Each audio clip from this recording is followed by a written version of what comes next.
So here's the thought experience. You've got an old school famous people versus today's famous people.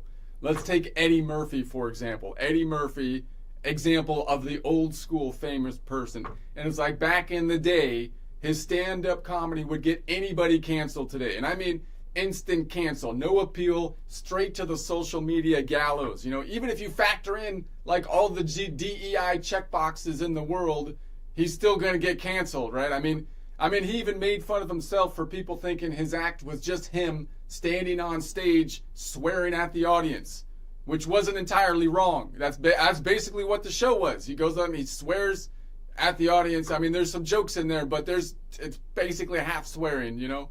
And then back then, his favorite word was, of course, like pretty much everybody's favorite word at the time, the N-word, with the F word as a hot second, right, following on the heels. And then by modern standards, half his material was racist, the other half culturally insensitive, and the rest, well, let's just say HR, it wouldn't have cleared it for the Office Party, right? It wouldn't have cleared. But here's the thing, he was funny. And it's not just funny, he was a pretty good actor, and he was an excellent voice actor, in my opinion. I mean, the donkey in Shrek is probably the best thing on the...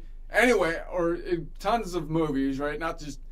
But anyway, now here's the hypothetical. So you're forced, because it's a hypothetical thought experiment. You can't get to leave your kid with one of two Hollywood-type babysitters.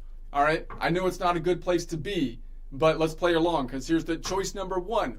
You've got the totally crude, swearing, racially insensitive, vintage Eddie Murphy. And then choice number two, you've got some current Hollywood guy that gets shoved into every project, whether they belong there or not. The most prime example here, of course, being Pedro Pascal. Pedro Pascal. I don't have any problem with his acting really, but he's in everything. And I don't need to know much about the actors normally, but you can't get away from it these days because no matter. Anyway, personally, I would never leave my kid, or any kid for that matter, with Pedro Pascal. I don't know. I mean, between the interviews, the TikToks, and whatever weird award show moment is trending, most actors now seem way stranger than the problematic ones of the past.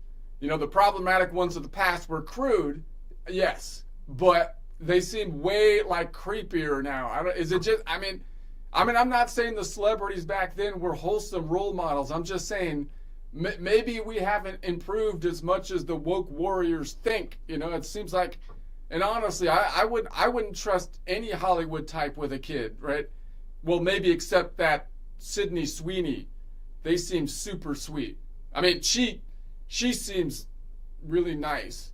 And if she happens to wash her hands in my bathroom sink, I could probably cover the rent by dumping the water in the tub and charging the neighborhood kids to take a dip in it. So that's always a bonus. A bonus. All right.